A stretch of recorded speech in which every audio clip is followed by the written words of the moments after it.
Hello, I'm Cade Tompkins, and welcome to What Makes Art Great. Today we're going to be speaking about contemporary landscape, and in particular, landscape that's painted on site or from memory.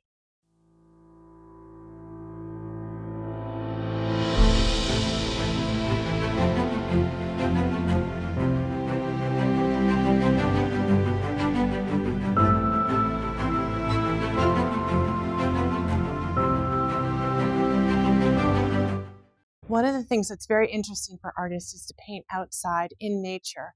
This is called plein air painting. There are many artists historically who've painted outside, including, as an example, artists that you may know, Monet and Van Gogh painted outside.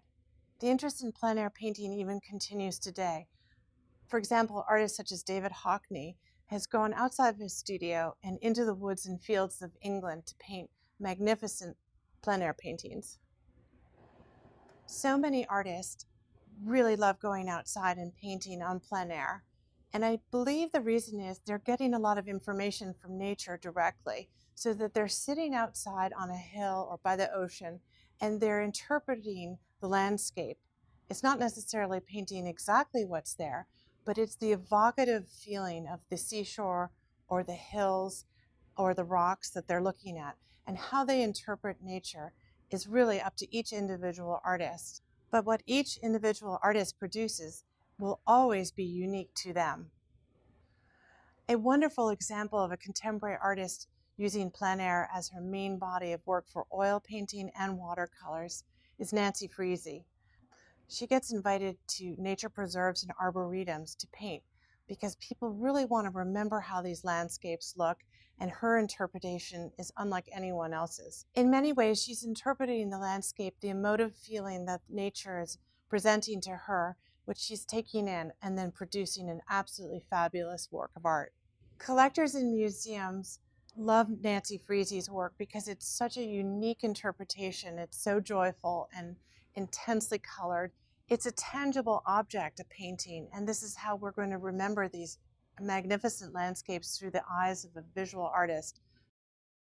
In this particular painting, Lieutenant River, the artist was outside day after day. So it's a combination of light filtering through the trees, the movement of the river, and the sunshine coming through the branches. It's a moment captured in time that people want to see and remember always. One of the reasons plein air painting might be very appealing is that it's directly taken from nature. Whether it's slightly abstract or more realistic, you know that artist was sitting on that spot looking at that view. When viewing a landscape, does it evoke a feeling that stays with you and lingers for a while, or is it just a fleeting moment? If it stays with you, that's a good sign.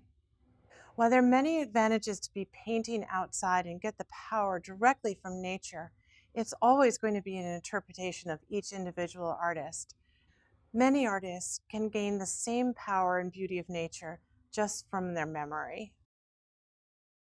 Memory and art combined together is such a fascinating subject.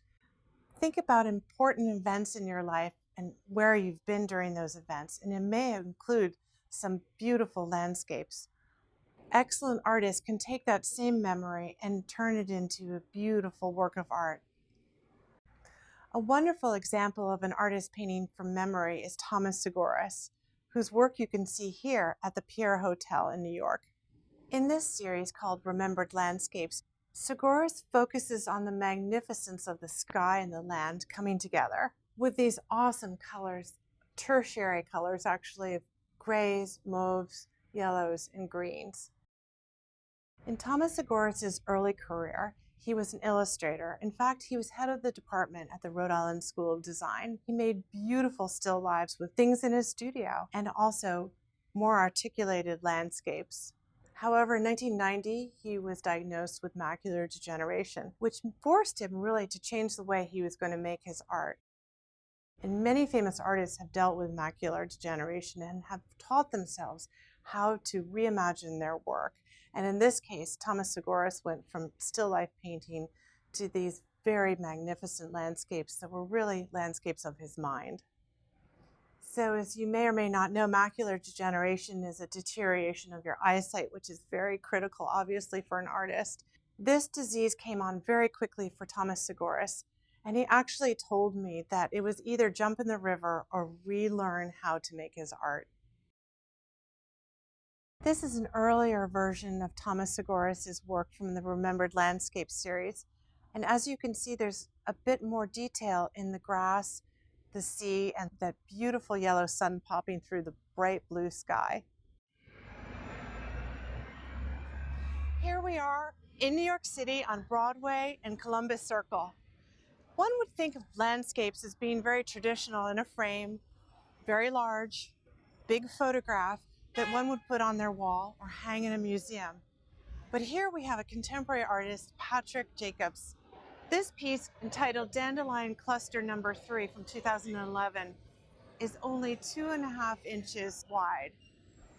This particular landscape uses such unusual materials, including cat hair, starch, talc, all in this beautiful and exquisite tiny diorama. In the long run, it doesn't matter if you're painting on site or whether you're painting from memory. The most important thing is that you're able to project the power of what you're doing in your art and reach many people with your beautiful vision.